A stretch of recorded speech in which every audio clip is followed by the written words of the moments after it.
And we are on the air with another episode of Watch Talk with the Punters. I'm Blue Shirt. Alongside of me is Thomas, and our special guest today is arguably the number one Omeega fanboy on YouTube, James from Showcase Watches. Welcome, James. Hey guys, thank you for having me on. You're welcome. It's great to have you, James. Yeah, if nobody's familiar with James's channel, they're living under a rock because he's been on. How long have you been on YouTube now, James? I think I started in 2000, tail end of 2016, I think. Right. So you've been pumping out those videos for a long time. Yeah, been the Omeega fanboy for quite some time, fighting Omeega's corner against the other hype brands. If like you said, if anybody has been living under a rock and doesn't know James's channel, it's an excellent channel. Showcase Watches. He puts out some really in-depth content. He does some live streams, and he's just a really good guy and a good friend of all of ours. And we thank him very much for being here. That's a pleasure. I just want to say hello to everybody. Megan Arthur, hello, welcome. Hey, Megan. EP, Mason 1, 90 Knots, Orange Hands, Junior Johnson, everybody else that's in the chat. Thank you for joining us. We really appreciate it. Just wanted to put it out there. If anybody fancies coming on the show or being a guest, we've got an email address that I'll just post out to you in the chat. Mm-hmm. If anybody wants to contact us on that, it's explorer2@yahoo.com, and they can connect with us there.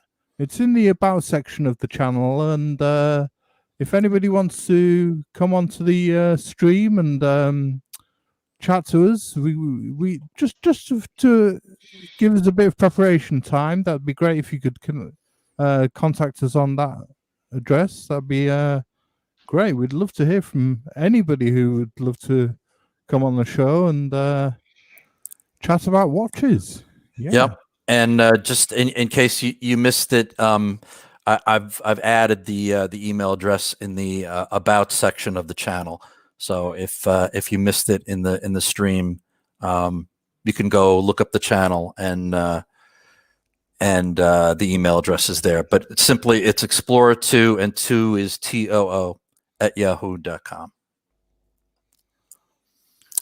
Yeah, all right, Thomas, you want to? So we've had a bit of news this week, and unfortunately, Ennis something can't join us this week, so I'm filling in, and I'm going to try and do as good a job as he is, but you'll do a fine job. We'll see about that. And so the first watch we had was by Vianney Halter, and we're going to be looking at some Omega watches this week, and of course the Speedmaster's release, which is well known for going to the moon, but this Vianney Halter is going Deep Space Nine more. It's a bit more of a Star Trek watch. This is the Deep Space Resonance, and after a 7-year hiatus since the launch of his last watch, Vianney Halter's back with the Deep Space Resonance. This is basically a third tourbillon with 2 escapements in acoustic resonance. It's a first in combining the triple axis tourbillon with double balance wheels, beating in acoustic rather than mechanical resonance. The incorporation of the acoustic resonance phenomenon is also first in watchmaking, apparently. It could be the ultimate evolution of the resonating oscillator concept, which is several centuries old, and it's quite a technical and historical accomplishment. However, it comes to the price, which is 860,000 Swiss francs before mere bag of shekels. Yeah. So 860,000 Swiss francs before tax is 46 millimeters, 20 millimeters thick, and it has a triple axis tourbillon containing the twin balance wheels. It's got a caliber VH 113 and a 63-hour power reserve, and there's going to be 2 pieces of these made per year. And this just looks absolutely amazing. I mean, we've got a little video queued up for you to have a quick look at it if you want to just show that blue shirt. Sure. You might want to mute the music on it so we don't get a copyright strike. Okay, let's.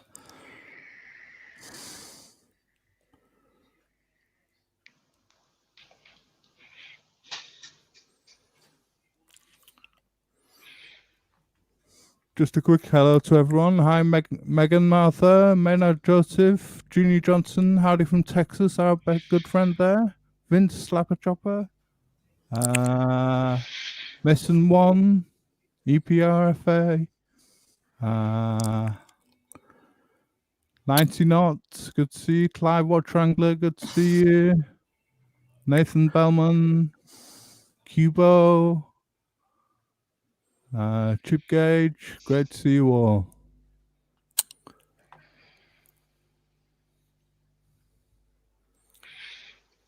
Just while Blue Shirt's doing that, the question that Megan put out today was just an absolute cracker. I love that question that Megan put out that we've all been answering. If you guys saw it on the No, on the chat. I didn't. Check it out. It was a really good question. How to rescue her? How to rescue her up a mountain? Yeah. Yeah, I don't know. The video doesn't seem to want to. Oh, it doesn't matter. It's only 1 minute long video. It's just showing the movement in action. It's just quite a fascinating video to see. Mm-hmm. We can move on to the next watch. It's just a quite a fascinating watch. I thought that one is just absolutely amazing, and at the price, it's a first. I think from an engineering point of view, it looked an absolute marvel. Yeah, absolutely, James. It really was. Or is, should I say, and only 2 being made per year. Oh, that's beautiful. So we're going to another chronograph here, and after having brought back the A384 and the A386 for the 50th anniversary of the El Primero in 2019, Zenith has finally remade the last of the 3 original 1969 El Primero chronographs. Like the vintage originals, the A385, which is this one, remake, has the same tonneau shaped case found on the A384, but has a distinctively standout smoked almost fume dial, just like the original.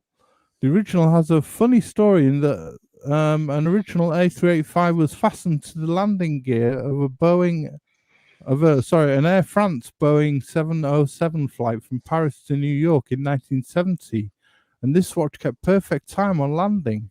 The original dial didn't have a tropical brown color like this one, but more of a grey tone. But this caramel or coffee or tobacco brown color, however you want to describe it, is more appealing, I find, however. It's a gorgeous watch. It's 37mm, 50-meter water resistant, using the El Primero 400 automatic movement. And it's a 50-hour power reserve. And the movement, of course, with the El Primero is 36,000 beats per hour. It's not a limited edition, this one. Mm-hmm. It's going to be 7,700 on the strap or 8,200 on the Gay Frere bracelet, which is absolutely gorgeous. It's a beautiful watch. Yeah, I think this is one of the nicest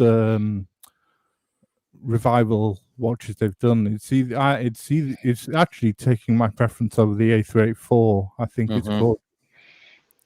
Yeah, it's truly a striking watch. The color of the dial is very distinctive, and it's really nice. I know Matt 73 MAF has the 384.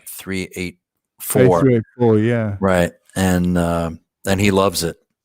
I have yet to see one in the flesh. My only hesitation about this watch is the size, that it's only 37mm, but it's truly a beautiful watch. Have you seen the bracelet for it? The bracelet is the ladder bracelet. Yeah, no, it's so cool. Is the bracelet so cool? It really does look nice, doesn't it, James? It looks lovely with the little spaces in between the bracelet.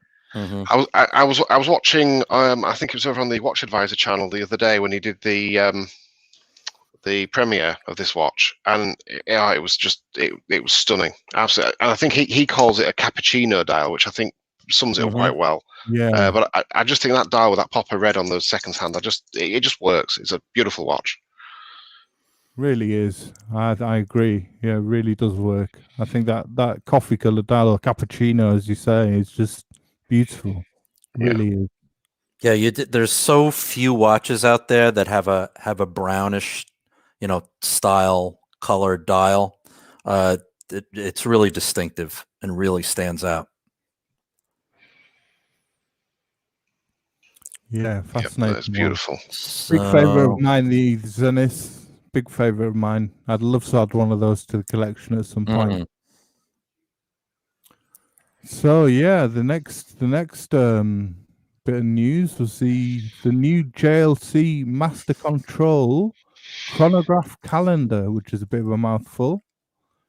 So, having re-released the Master Control range last year, JLC largely took models from the 1990s and revamped them.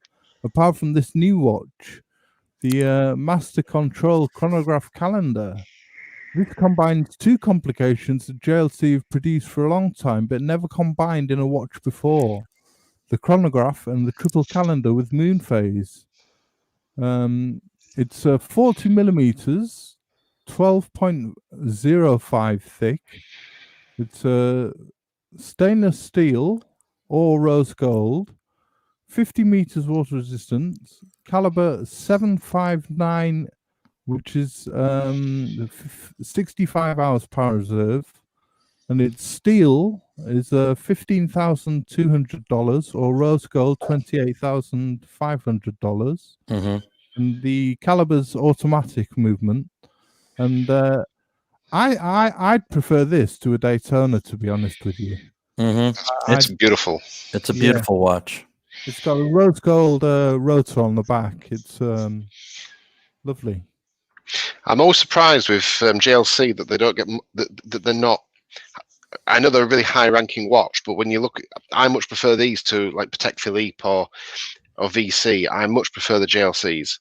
As a brand, as a collection as a whole, there's Mhm. more watches. There's more watches in JLC's lineup that I like than in Patek or VC or even AP. They seem Yeah. to fit a lot more into the watch, don't they, James? They seem to I- fit a lot more into. They pack a lot more in there, don't they? I think they pack a lot more in, and for value for money as well. I think you're getting a lot of watch for the money. Well, this has got a pulsation dial, and it's a column wheel and vertical clutch chronograph. So it's There's a lot in there. There is. Yeah, the caliber 759 is effectively a caliber 752 combined with a calendar module. Though not novel, it has a handful of details to help give it a bit more refinement, including a free-sprung adjustable mass balance. So it's it's a gorgeous looking watch. I mean, it's crammed with stuff. I mean, how do you find it against your favorite 1942 calendar that you like, blue shirt? I mean, it's a beautifully styled watch. Again, my only concern with, and I've owned a JLC ultra thin small seconds, and I love that watch. My only concern again is this is 37 millimeter, and it might be just a little bit too small for me, but and the the dial is perfect. It's just really it's a beautiful watch. It really is. Again, this is something I haven't seen in person, so I'd really love to see this watch up close and put it on my wrist and see what it looks like. There isn't many watch companies that can put so much on such a small dial and make it perfectly balanced and work like they can. I mean, there's a lot on that dial. There's a lot on that dial, and especially for a 37 mil. But it just works. It just works. So it's 15,200 in steel and 28,500 in rose gold. Yeah. But I mean, look at that. Yeah. You can't argue about their movements and their dials. As James was saying, they pack a lot of information, and sometimes when some watch companies do that, it makes it really hard to read. This is fairly easy to read. Yeah. You got the moon phase, you got the pointer date. It's a cool watch. It's so well proportioned. I think I'm with you there, Bruce. I think 37 mil would be. I mean, I'm a bigger guy anyway, so I would never get away with a 37 mil watch. Sort of 39's my minimum. Mm-hmm. Yeah, Smokey's is asking where something is. He couldn't make it today. We're afraid, Smokey. So sorry about that. But we really do need his opinion to seal the deal on this watch. Mm-hmm. And yeah, it's a shame he couldn't make it. Yep, he's definitely missed, and as is Neo and Flippin' Zippo. If you guys are out there, hop on. You guys got the link. This is just it's really an outstanding watch. Like I said, that's my only concern is the sizing. I'd agree with that. Yeah, I'd agree with that. With this amount of complications on a watch, Clive is pointing out that the servicing could be a little pricey. I mean, I had my my master, my JLC ultra thin small seconds. I had that serviced by JLC, and that was about $750. So I mean, it's not inexpensive, and it was a simple three-hander watch, but it wasn't ridiculously expensive. Yeah, so the next one was another okay. The next one was another one that we need a bit of advice off Ennis something from, because he's a Moser man, and this was a Moser Pioneer Cure ALS, which is a Moser have given two of their Pioneer watches a makeover in support of a good cause, which is the Cure ALS. This is essentially an incentive for donations to Duke University's Research and Treatment Center for sorry, I'll try and pronounce this properly. Amyotrophic lateral sclerosis, which is an incurable muscle weakening disease, making the respective minimum required donation gets you in either of the two limited edition watches. And one is a three-hander and the other has a flying tourbillon containing an impressive double hairspring. The entirety of the donation goes to the medical program. And there's an upgrade to an 18-karat solid gold rotor on this one that replaces a standard tungsten rotor. The green dial is similar to that in regular production variants, but the green dial has not been featured on the Pioneer tourbillon before. And more importantly, the Pioneer tourbillon was never part of the regular collection in the first place and was only released as a limited edition, making this 5-piece edition quite special and even more compelling than the center second model. So this 5-piece edition of the tourbillon and 25 pieces of the center second edition, which is 42.8 millimeters, 10.6 thick, and uses the caliber HMC 200 in the center seconds and the caliber HMC 804 in the tourbillon, which are both automatic with 72-hour power reserves. And the prices are minimum required donations. So the center seconds is $16,000 and the tourbillon is $55,000.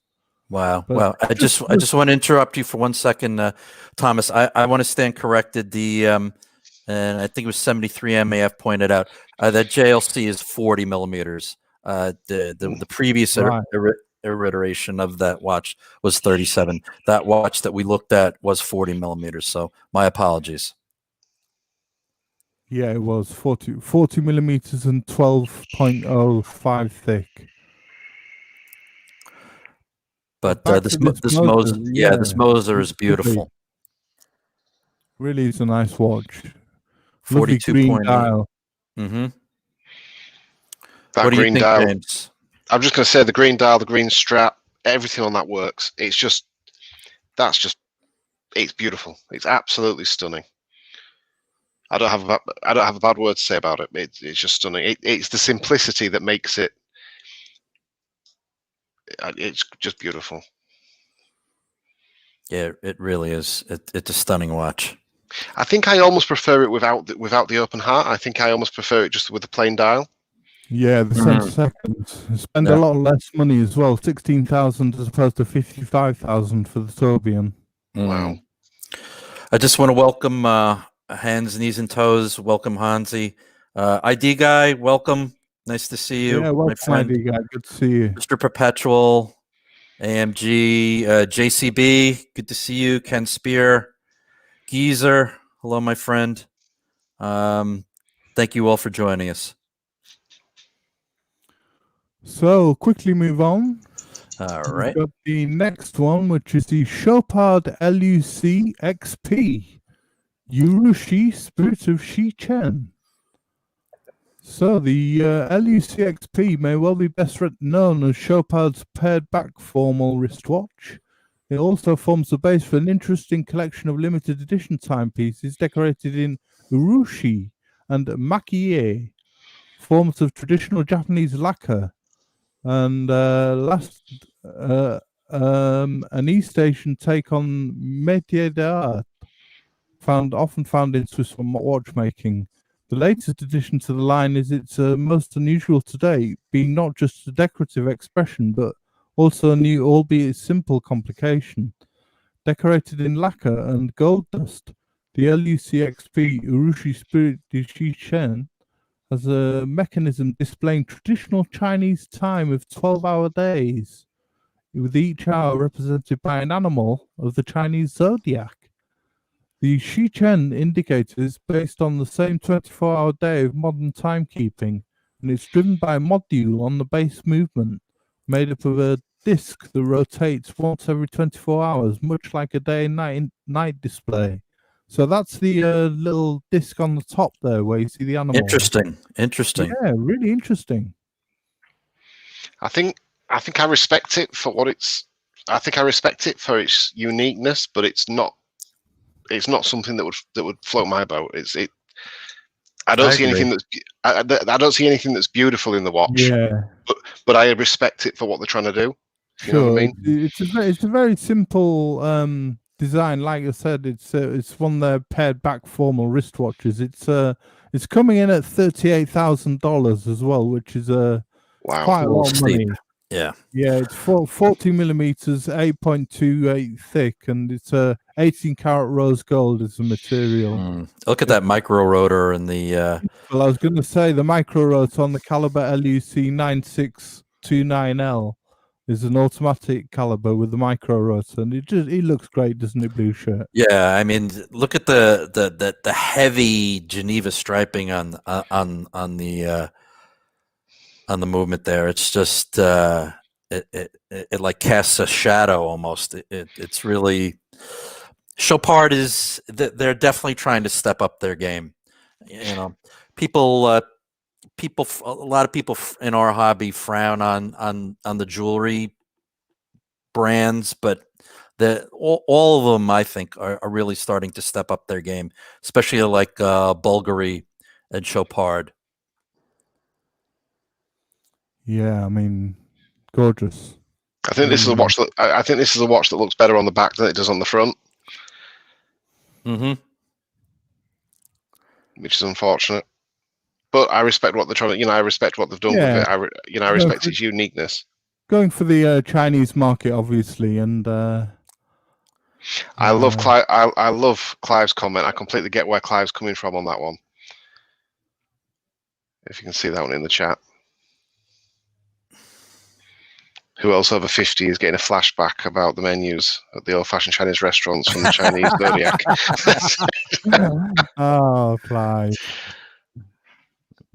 Always coming out with the crackers. Yeah, that's a good one, and he's right. He really is right. But yeah, it's just I think we can all agree it's not our cup of tea, but we can appreciate the craftsmanship Yeah. on the dial, and the movement is just gorgeous. I mean, it's finished to a very high standard, and it's good to see Chopard. They're trying. Yeah, You know, they know absolutely. not everybody's going to be into this watch. Yeah, they're making an effort. Absolutely. But you see, I respect any watch brand that's willing to stand on its own 2 feet, and any watch brand that's prepared to be unique and do their own thing, without just copying everyone else that's been a success. They're doing their own thing. I respect that of them. Right. The watch isn't for me, but I'm sure there's millions of people out there that love it. So I have respect for it, but no love. So moving on to the next release of the week, which is the big one we brought you on for, James, to discuss, which is the new Speedmaster, the 3861 and 3863. Yeah. And ID Guy did a great video on this one. He said that there are 11 improvements, he said, which was the logo's been moved upwards and adjusted in size, and the new hybrid aluminium bezel, and the step dial. The chronograph hand has a wide arrow head, which is closer to the minute track. Had the dot over 90, the bigger crown. The pushers are stuck further out of the case. The head's holding the subdials are polished, tapered bracelet, very like the Moonshine Gold version, and the new movement. I mean, tell us all about it, James, from your perspective. Well, from my perspective, I mean, I think Omega's hit a home run with this watch. I really do. I think they've brought the best of the vintage into the modern, and I think this is what Omega are doing so well these days. They're bringing so much of the everything that we loved of the classic. They're bringing, but with the modern tech. I don't know whether or not the 3861 movement is certified. If it's NASA certified, that's one of the questions that I've been emailed a lot. A lot of people are asking, is it a certified movement by NASA? Is it still a certified watch by NASA? I don't know the answer to that. Nobody can seem to get a straight answer with that one. I'm a little bit frustrated that they've put the Applied logo on the Sapphire version only, and I think they've missed a trick on that one a little bit, because it's the Heslite that is the classic, and I feel it should have been the Heslite. If they're only going to put the Applied logo on one watch, it should have gone on the Heslite. If you go, I get why they've done it. The more expensive watch is the Sapphire Crystal version, hence why it's getting more of the attention. But I think the Heslite should have got the Applied logo as well. But no, I just think it's a stunning watch. I think what they've done with the bracelet, I love the bracelet. I love the clasp. The clasp seems to have divided opinion. Some people love it, some people don't like it. Because it's obviously the clasp as it's got the lines on it, and it's got the more vintage style logo, which is reset, so recessed into the clasp. I think everything about it's just been beautifully done. And I think Omega have really sat around the table and really thought about this. They have, I think. I think you're right. They've listened to, on the videos I've watched by Omega on the Omega YouTube site, they've actually specified, dot over 90, and it sounds like they really have listened to the public, to their customers. Yes. And I'm glad they didn't mess up, on the Heslite version with the solid case back like we're looking at. The only thing they changed is added in 1965. I'm glad they didn't mess around with, with that. Yeah. Well, and I think this is one of the things that's got people, because with the fact that they put flight qualified by NASA in 1965 for all manned space missions, by putting that on, have they diverted having to have it tested by NASA? And I think that's what's got a few people sort of raising the question: is this going to be a watch that is going to be worn by NASA astronauts? Yeah, not NASA certified yet, but do you think it will be? I'm sure it will be. I think it will be. I think there's going to be people at NASA that are going to get this watch. There's going to be astronauts going to get this watch. It's going to end up going into space, I think, without a doubt. And I think NASA are going to end up certifying it. And I mean, you've not seen this watch yet, have you, James? No. Well, unfortunately, obviously, with us been in lockdown over here in the UK. Of course. The lockdown came in the day this was launched, if you remember. Right. so the day that I could have gone to the AD to go see this was our first day of the third lockdown. Oh, what a shame. So, but yeah, I've been in touch with the AD, and there's one there for me when we get back from lockdown. Right. If I want I it. mean, some reports have said that the 1861 is easy to wind, haven't they? I agree with that. So I've got the 3861 in my Speedmaster 50th anniversary, and the 1861 is there's much less friction. The 1861 has a lot less friction when you're winding it, and the crown feels the crown feels bigger and easier to access than on the 3861, or particularly my 50th anniversary. I can't speak for this version; it might be a different crown, but on my 3861, my version, the 3861, it feels a lot more luxury. It feels a lot more. It's hard to describe.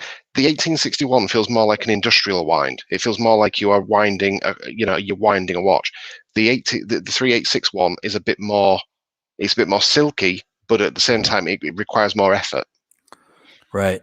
We've just got a couple of comments here. We've got a question from Forbin Colossus. He says, "Is all the modern technology needed for the same old dial? I like the Ed White, but a lot, but only if the money is no object. Point of fact, these mass-produced copies never went to the moon." Right. Well, I know the 861 and the 1861 are both. Oh, sorry, no, the 861 has been to the moon. The 1861 hasn't. But the 1861 has been used in, in the space missions throughout. But the 321 and the 861, the 321 and the 861, they're the two that have been to the moon. Right. Yeah. But yeah, I mean, I think what Omeega have done here is the fact that they've done the step dial. They're listening. They're listening to what people have wanted, and it's almost as if Omeega have gone out to the public and said, "Right, guys, you guys love Speedmasters. What can we do to make the watch better?" And it's almost like that they've listened to every one of the critical points, and the fact that they've even gone to the time of altering the bezel to put the dot over 90. It just shows that they are listening to what the consumer wants. Yeah, Giza actually says he thinks that Omega listening to people is a double-edged sword. It may increase short-term sales, but he fears it might hurt the overall collector's market. Interesting point. Very. Yeah, so there won't be a wait list for this one, will there? Well, there's currently a wait list. So if you log on to any of the usual culprits, certainly over here in the UK, you go on to Goldsmiths or Watches of Switzerland. There's wait lists on there. You can register your interest. If you go onto the Omeega website, there is a wait list. You've got to register your interest. Right. Oh. But that being said, the exact same thing happened when they released the Seamaster No Time to Die. There was a wait list on that watch, whereas now that watch now is starting to leak into the ADs, and we are starting to see those in Windows now. But the number of people now that are asking, should they get because the 1861, they're currently doing a push to get rid of them. So any authorized dealers that have got those in the window, now's the time to buy, because I've heard of people getting 30% off retail in the ADs from the 1861. Wow. Because the ADs are just wanting to shift them just to get them in, get the new models in. Yeah. So Now, personally, I would say my recommendation would be this: if you've got an 1861, I don't think, because the one thing we haven't touched on is obviously the price. Me personally, I've got the 1861. I've got chance of the new one, which I'm going to go in and video and do a review of, but I very much doubt I'll be buying it. I love the 1861. I love the simplicity of the 1861, and so sometimes new isn't always better. Yeah, I was just going to bring that up to you, James, and I think I agree with you wholeheartedly. Wristwatch check. I'm wearing my my recently discontinued 1861 modern iteration of the Moonwatch, and I love it. As much as I appreciate the new features of the new one, especially the fact that this new movement actually hacks, I'm going to stick with my 1861. I love it. It's the Moonwatch pretty much from my childhood with minor changes to it. I love the Hesselite glass, the way it sits on my wrist. It's just an icon. It makes me smile when I look at it, and like I said, as much as I appreciate all the new features of the new watch, and it was time. It was time that they did something, and they listened to collectors. At first, when the new one came out, I was I was okay with the fact that the Hesselite version and the Sapphire version have slight differences. And I'm still of that thinking. I just think that they should have, and I know they got to give you a little bit more because they're charging more for the Sapphire. But they should have given the applied logo to the Hesselite version as well. I'll tell you what's done it for me. The thing that's made me realize that I want to keep my 1861 is because when I looked at the new ones and I was looking at them thinking which one would I buy, and I would actually buy the Sapphire version because I'd want to see the 3861 movement ticking at the back because it's beautiful to have that level of movement without having the rotor in the way. Just be able to see that hand wound 3861 movement. It's beautiful. So I'd want the open case back. I would want the sapphire crystal. I would want the applied logo. So when I was going down this rabbit hole, I realized actually, do you know what? There is an honest simplicity of the 1861, which I love, and that's why I'm saying new isn't always better. Right. And for me, I would much rather have my 1861 with its flaws, with its chunkier bracelet, its cumbersome clasp, and it's sort of outdated, unhackable movement. But I love it for those faults. Do you know what I mean? And I agree wholeheartedly with you, James. And it's not a perfect watch. It's an icon, and I love it. And as much as I would really enjoy the new watch, I'm sticking with this one. And before we go on, I just want to give a big welcome to a longtime friend, Howdy from Texas. Welcome, my friend. Good to see you. Thank you for joining us. Yeah, so this 3861 has a tapered bracelet, doesn't it? It goes down to 15 millimeters. It goes down to 20 between the lugs, and it goes down to 15 at the clasp. But I think it is the same case as what's on the 50th anniversary, and I actually did a measurement of that case versus the professional, the 1861, and so the cases are the same. Right. So I'm hoping the one thing about this new watch that I would love is the bracelet and the clasp. Yes, so I'm not crazy about the clasp, to be honest with you. The lines across it, that I'm not crazy about, but that's just an aesthetic thing that. I think if the bracelet and clasp aren't insane money, there would be something that I would purchase to put on my 1861. I think I would do that I think I'd do that upgrade. But apart from that, as far as I think if I didn't have my 50th anniversary with the 3861, I might be tempted to have a 3861 in the collection. But anybody that hasn't got an 1861 should, by all means buy the new one because it's a superb watch. Agreed. I think Omeega have knocked the ball at the park. But would I sell my 1861 to buy a 3861? Probably not. Right. Yeah, it's got smoother pushes, this new one, hasn't it? It does. It does. Yeah. And speaking of one of our friends who just also recently picked up a an 1861 Speedy. Chris watches and giggles. He's saying he's keeping his 1861, and I think that's the majority of people that have the 1861. I'm sure they will do. They'll keep them. Yeah, definitely.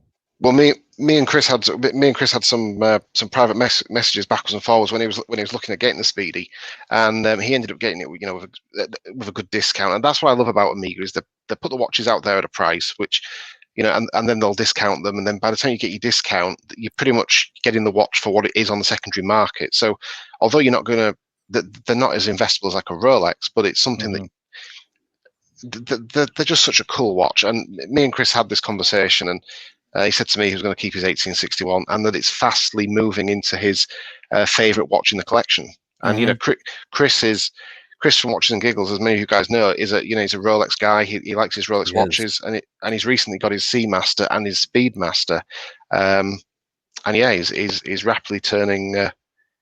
If I keep pushing him hard enough, he might turn into a complete Omeega fanboy. Well, we'll see by the end of the show. I mean, they released a Canopus Gold, didn't they? Which was the white gold, which I think looks really nice. The dial on that, and they also did the Sedna Gold version, didn't they, with the black dial? Yes, with the new release, and they look lovely, but they're very, very expensive, aren't they?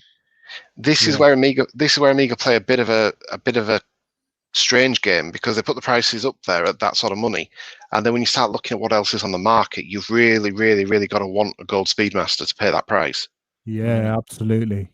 Because there's other watches on the market that make far better buys. The Omeega Speedmaster at its price point, I can't think of another watch at that price point that I would rather buy.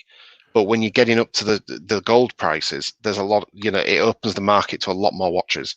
I mean, James, just to put a question to you: if you didn't have a if you didn't have a Speedmaster, would you get the 3861, or would you be willing to save for a Snoopy, say, for example, if you could get one? No, I'm on the wait list. I'm still on the wait list. I've got the Snoopy and I've got the Ed White both coming. It's looking like in May for both watches. I would always own the Omeega Speedmaster Professional Hesalite glass with the 861, 1861, 321, whichever, because it's the tool watch of the Speedmaster. It is your Omega heart, yeah. Yeah, it's the baseline of the Speedmaster. Once you've got that base covered, I feel then that's the start point of building a Speedmaster collection. You can then buy the limited editions. You can buy the 321 Ed White. You can buy the Snoopies. You can add to it, but the base model will always be the special one to me. Right, and Mason One is asking, and I believe this is the case, that the on the original Moonwatches the logo was applied. Yeah, yes, it was. I think they changed it in 1972 or 73? Something like that. I think it was either 72 or 73. They went onto the dial that we've gone on from 1972 or 73. I forget which. It was basically the dial that we've got up until now. Prior to that, it was a step dial. Right. So what Omeega have done with this new release is they basically brought the Omeega Speedmaster from 1962 and before. With the step dial, around the minute track, yeah. So, what's your favorite feature on the new model, then, James? Bracelet. I would say bracelet and clasp. Bracelet and clasp. I appreciate the step dial, but I've never owned a step dial Speedmaster before, so it's not it's not something that I'm good. It's not something that I've had and miss not having.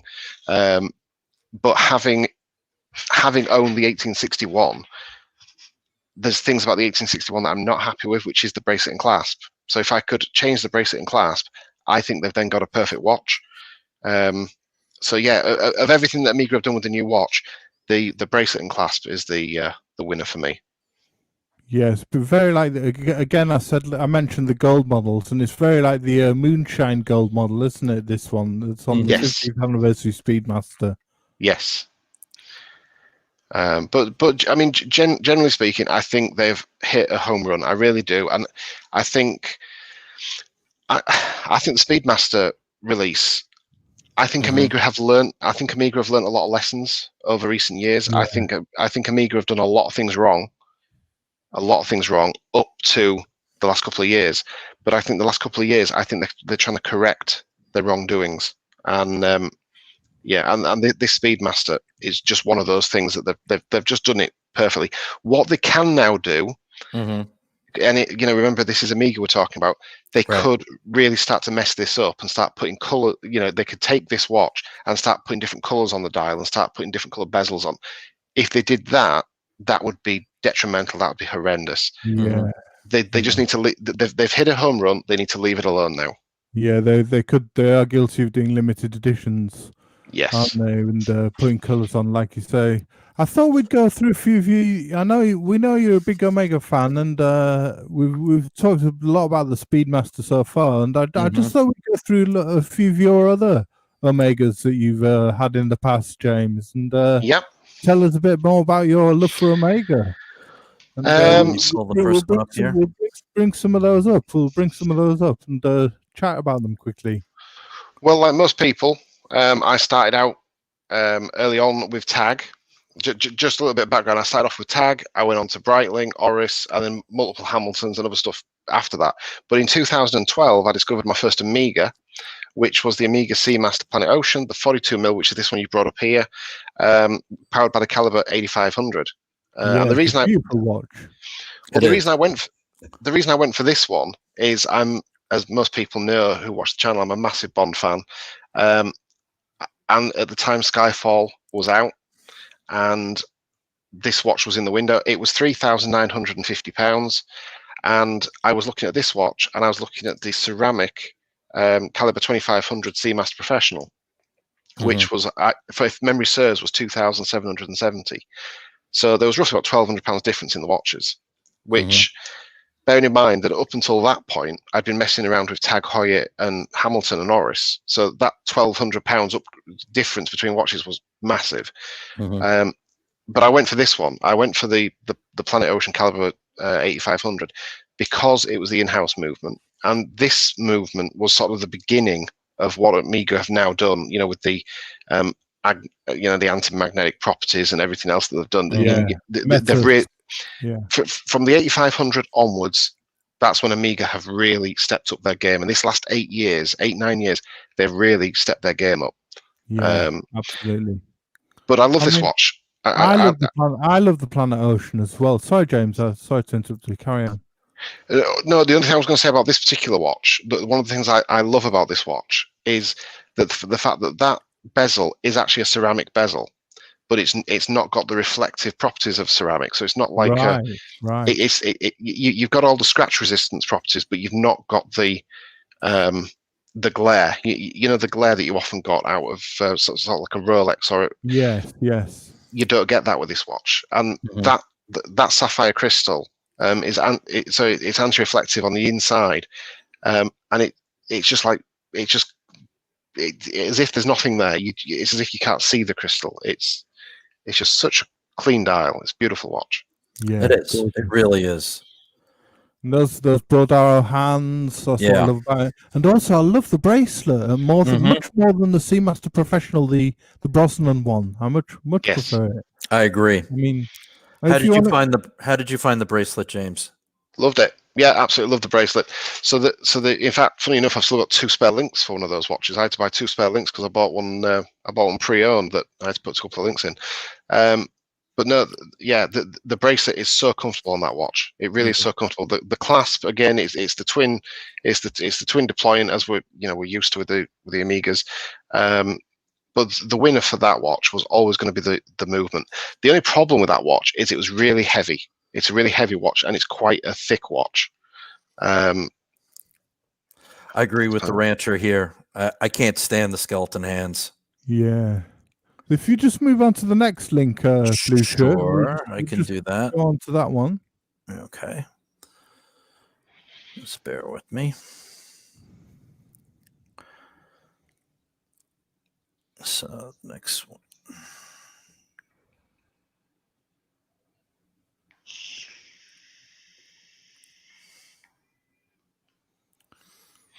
Actually, now this is one that I had. So this is the Omega Seamaster Professional Chronograph. This has the caliber 3330, and one of the interesting things with this watch is when you wore it, if you gave your wrist a little bit of a shake, you could feel the rotor wobble, and it was a really obvious wobble as well.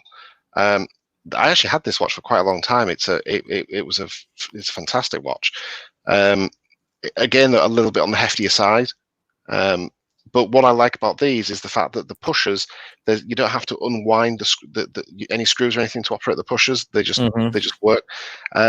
And then where you've got if I remember rightly, where you've got the helium escape valve, in there's a little button that you got supplied, a little plastic pusher from Omeega, and you used to push it in there, and that altered your date. And I'm amazed that this is still a production model, if I'm honest, because this has been going on for God, I don't know how many years that watch has been in production now, but right. And I think the 3330, somebody might correct me, but I'm not sure if that's not an ETA movement with the coaxial escapement put in. But I know that particular movement is old. You know, it's been in the Omeega lineup for a long time. But the one that I had was actually the black version. But I mean, black. Oh, okay. Blue, My apologies. They're both beautiful watches. But again, that's a ceramic. So this particular watch was the chronograph version of the caliber 2500. So when it was the Omega Seamaster Professional caliber 2500, the current Seamaster with the wave dial, the chronograph of that watch should have taken over from this watch. But as far as I know, this watch is still in the catalog. They've kept this one going. Yeah. I mean, I don't get along with that bracelet, to be honest with you. I don't like the look of it. And the hands again, the skeletonized hands. I just don't get along with those. Yeah, I'm not a fan of the skeleton hands. It's funny because the amount of people that you speak to who they either love or hate, it's one of those things that people can't seem to just be. They're not bothered about. They've got to either love or hate. It's one of those Marmite. It's one of those Marmite things. I think it's a bit like the helium escape valve at the 10 o'clock position. People either love it or hate it, and it's often comparable to the Rolex Cyclops that they have on the the date window. Some people love it, some people hate it. Me personally, I'm not for or nor against it. But if I had my Omega Seamaster without the helium escape valve, it wouldn't feel like a Seamaster. It's one of those things. Should we skip on to the next one? We can do that. Sorry, James, I didn't mean to interrupt you there. No. So, are you a fan of the Brosnan the models? Not massively, if I'm honest. No, not massively. I don't think they've aged. I don't think the Omega Seamaster, the Brosnan era, has aged well. I think they're looking their age. It's one of those watches that's not. You take, for instance, a pre-ceramic Rolex Submariner. I was just going to show you the quick movements, how they've upgraded the movements quickly from the 2500 to the 8500. This is just a quick look, just to show people. You can skip through this quickly if you want. Yeah, just to show people the differences in that picture above there that you showed. I'm sorry. And just in the picture above where I had the three different watches, so just to show, you just scroll through there. Just to show, like James was explaining, the new advances in the different movements, the 8500 and the 2600. All right. So you can skip to the next page if you want. Okay.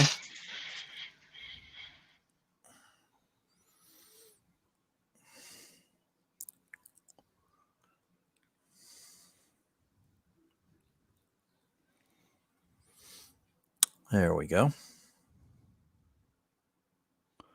And we have the coffee shop, the coffee watch.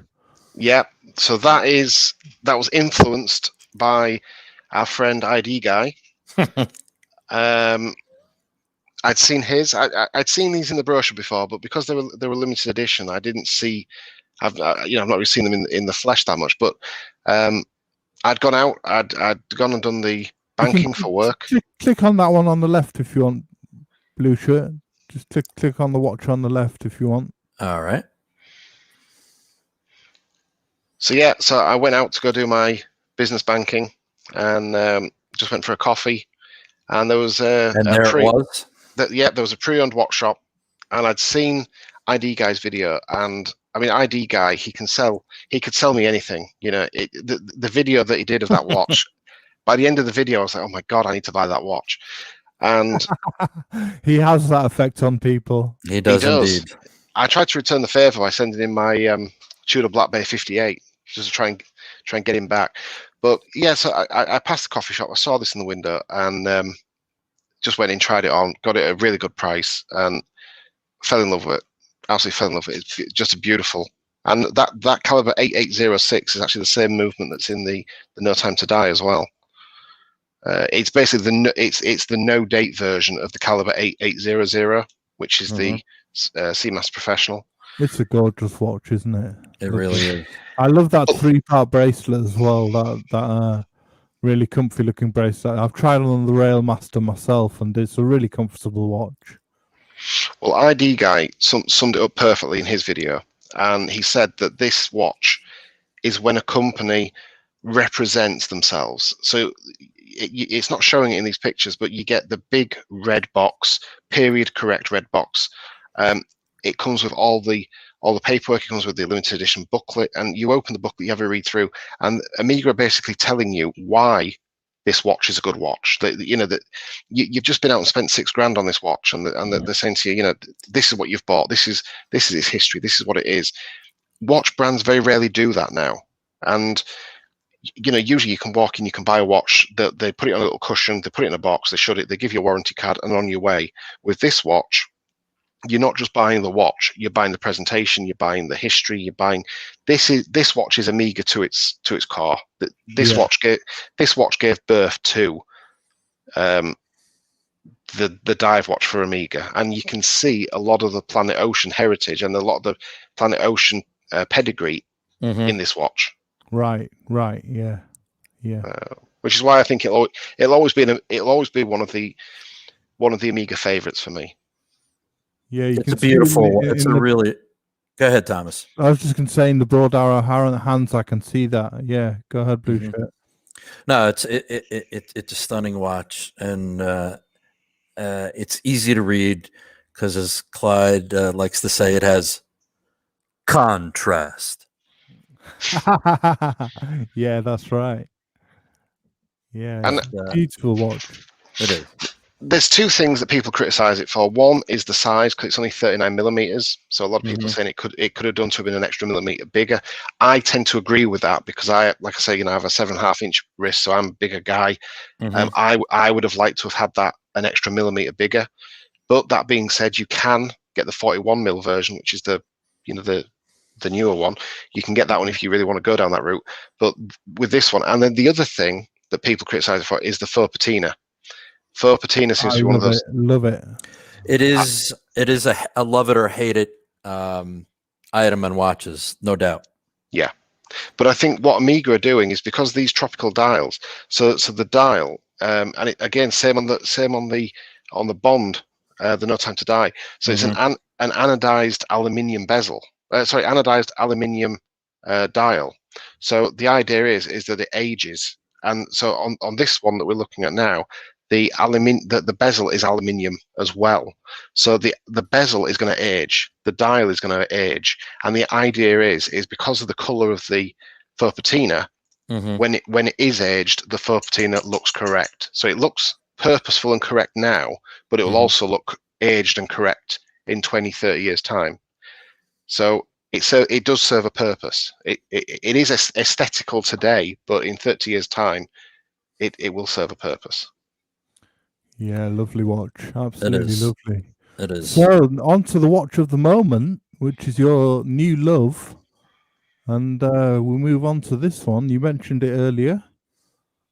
It's a really nice watch, this one. I love the bracelet myself. Yeah, I'm not a huge Seamaster fan. I mean, I like them. I really like this watch a lot. I will even forgive its skeleton hands. Yeah, same here. Same here. I love the aesthetics. I'll forgive the faux patina. I'll forgive the MOD broad arrow, even though The it's not numbering on really the back. It's the numbering on the back you won't see because you're wearing it. right. That's So- fine. It's got 007 on the back, not on the front. Even though it's not a really a military watch, it's just cool looking. It's titanium, and I love that bracelet. That mesh bracelet is just. I don't. Have you tried one on yet? I haven't. Oh, it's something else. The only way that I can describe it is when you cannot fail to get that watch sized to your wrist. Mhm. You can just get, and when you take it off, put it away, and then put it back on the next day, it goes back on like a tailored suit. That's the only way I can describe it. It's just, it's possibly my favorite Omeega, possibly. I've only had it a short time, so I'm still in the honeymoon period. But so far, it's just, and one of the things I love about it is, I don't know if you guys are the same, but if I've got, say for instance, if I've got my Rolex Batman on, and I'm in a busy area, or if I'm at work and I'm seeing customers or something, I will often hide the watch. I don't want a customer to see it, or depending where I am. Whereas this watch, because it is what it is, it doesn't shout out. You can wear this watch with absolutely anything, and it's so under the radar. A lot more subtle. It's not shiny, is it? It's a lot more subtle. It flies under the radar for sure. Very much so. And the other thing that I love, and particularly this time of year over here in the UK, because I do spend a lot of time outdoors, I'll often have a pair of gloves on, and you can put this watch. You can put this. Ordinarily, I wouldn't wear a watch over the top of a pair of gloves. Like if it was a Submariner or something, I wouldn't put it on top because it's too much bling. This watch, you can put this watch over the top of your glove, and it doesn't look out of place because it is such a matte effect, because it is such a stealthy watch. You can wear it on top of a glove. You can wear it in so many different situations. I can't speak highly enough for this watch. That I always vowed I would never own an Omeega with 007 stamped on it. I always vowed that the day would never come when I would buy a watch with 007 stamped on it. But because it's on the back, I can forgive it. The rest of the watch just works. Yeah, absolutely. I mean, what are your thoughts on other Omegas, like from the 70s and 80s and even the 50s and the vintage Omega? Have you looked into them? Like things like the Ploprof and things like that. I think that's an awesome watch. The Ploprof is an awesome watch, but it would be something that I'd have to buy just to have it sat to look at it. I don't think it'd be something I could wear. Yeah. With me, I always try and own watches that I do use them as tools. Yeah. Yeah, I'm not hard on my watches, but I'm not easy on them either. I will happily, if I'm wearing my No Time to Die, I will happily do jobs. I'll happily go into the workshop and do jobs. I'll happily go swimming in the watch without a second thought. I'll happily, I'll do anything in it. It doesn't bother me. And if it gets a scratch, it gets a scratch. If it gets a dint, it gets a dint. Every dint, every scratch tells a tale. So I'm not somebody that sort of, babies these things, unless it is like, one of the limited editions, or if it's like when I get the Ed White, I won't be doing that with it. But this particular watch is built to take whatever you throw at it. It's been well seen on your channel that you are a big fan of tool watches. I mean, would you venture into a dress watch at all? Are you that kind of person, or are you strictly a tool watch man, do you think? Look, I'll be honest, I'm a scruffy guy. I really am a scruffy guy. I'm not I'm never a smart dressed guy. I like your honesty, James. I couldn't imagine an occasion when I would wear a watch on a leather strap, or I couldn't imagine the occasion when that would ever be the case. Usually 9 times out of 10, I wear jeans 99.9% of the time. T-shirt. Sometimes I'll wear a shirt. Very, very rarely. It's if I'm going into a meeting. So I have my own business, and I will go into business meetings in jeans and a hoodie. and that's how I'll go into a business meeting. And if people don't like it, then they don't like it. They don't like me. That's fine. Don't deal with me. But people know that I am. They get what they get. So a dress watch. If I was to wear a dress watch, what's the saying? It's like putting a silk hat on a pig or something like that. It would just be it'd be wasted on me. A dress watch would be wasted. You got plenty of time ahead of you, my friend, to get into dress watches. Yeah, absolutely. Yeah, plenty of time. So the last watch we had was one of your favorites, I believe. I think.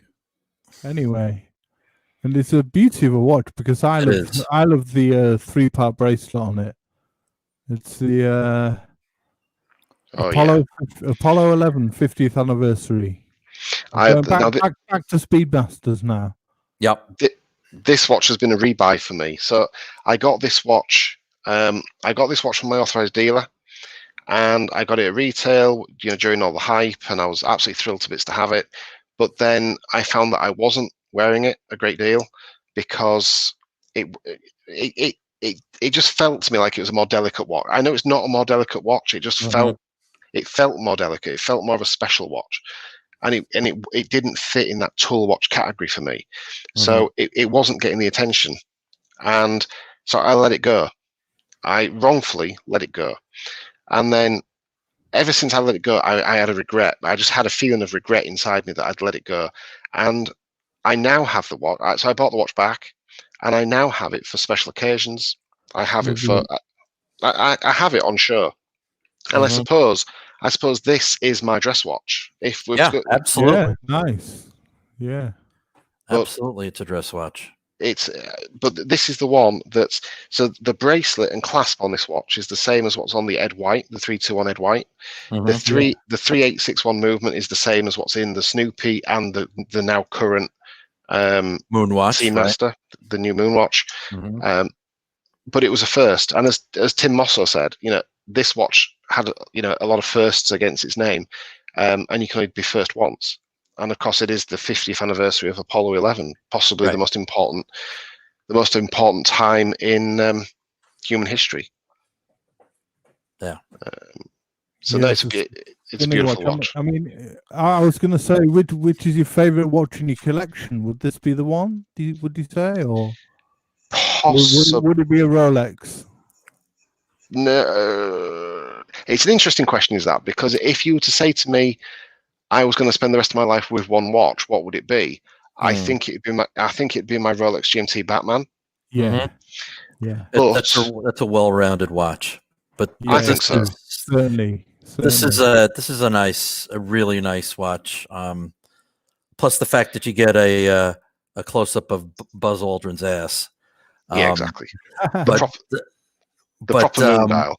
Right. And how do you like the moonshine gold? Is it? I love it. It must be nicer in person than even online or a video could make it. I love it. It's got that lovely. It's got that rose gold tinge to it. So it's not as obvious as yellow gold, but it's got that nice rose gold tinge to it. I think Omeega I think Omeega have hit a home run with this watch. I think what they've done is they've just gone from strength to strength with what they're doing, and I think this watch was in the early days of this. I think when they launched the Omega Seamaster with the new wave dial, the caliber 88, the caliber 8800, I think there onwards, I think Omeega have really been knocking the ball out the park. I think this watch, as limited editions go, personally, I think this is the nicest limited edition they've done. I think the upcoming Ed White is just on another level. I can't wait to get that watch. And I've put myself down for the Snoopy as well, because I'm never going to get the white-faced Snoopy. The first Snoopy was a little bit on the more boring side. So, and I think the silver Snoopy is a really nice watch. So, I think I've found where I want to be. I've found what I want to collect, and I think Speedmasters is where I want to be and what I want to collect. I was going to say, have you taken any interest in the other Speedmasters, like the Mark II or the Mark III or the 125? Or what is your favorite ever Speedmaster? Would it be this one? I think my favorite ever Speedmaster would be. I think my favorite Speedmaster would be the 321 Omega Speedmaster Professional, which is the one that I believe Clive's still got, which I was very interested in buying, but just the realistics of it, of the taxing and everything getting into out the US and into the UK was just going to be too high. But I think if you can find an Omega Speedmaster Professional with the 321. The reason I said a professional rather than the Ed White is the Ed White's a 39.7mm case. The professional is a 42mm case and just fits me better. So if you can get a 321 in a 42mm case with patina and all original, I think that would be the watch. I'd just like to say big shout out to our man Flipping Zippo there in the chat. I know he's got a Speedmaster. I know he'll be wearing his blue dial Mitsubishi dial Speedmaster at the moment. So good to see you in the chat, Zippo. Yes, good to see you, Flippin'. So what do you guys think? I mean, obviously I've rambled on about Omeega now for a while. So what? And I just wanted to add, it's terrific when you find something that you're passionate about, and you put your money where your mouth was, James. You doubled down. You sold Rolex, and went in head first into Omeega, and that's if that's what you love and that's what makes you smile when you look down at your wrist, that's what this hobby's all about. I think what I did and what I try to do on my channel is I never try and influence people to go in a direction. All I do is say to people, this is what's happened to me. And what happened to me is I got into Omeega in 2012.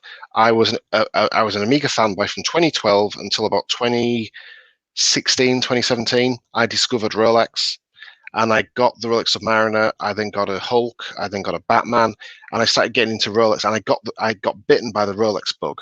And the thing I realize now, looking back, the thing that drove me was that I bought the Rolex from the AD for $6,000, $7,000, and I then went home, looked it up online, and it was worth $10,000. And that feeling was fantastic. And then when you do that with 3 or 4 or 5 watches, and all of a sudden you think, God, this is the best investment in the world. And then the penny dropped that I was looking at Rolex as an investment rather than an enjoyable hobby watch. Sure, absolutely, yeah. And that's when I had to reevaluate my own thinking and my own collection, and realize I'm an Omeega man at heart. It's where I started. It's what I love. It's the one, like with the Rolex. My Batman. This is hand on heart true. I cannot tell you what movement is in my GMT Batman. I have no idea. It's a beautiful watch. I know it's a 3-1 something, but I don't know. I'm not a Rolex guy. I love the watch. It's a comfortable watch. It's a beautiful watch. Of all my Rolex, that is the one I kept. But Omegas, I know the movements, I know the references, I know that I'm all into Omeega. Yeah.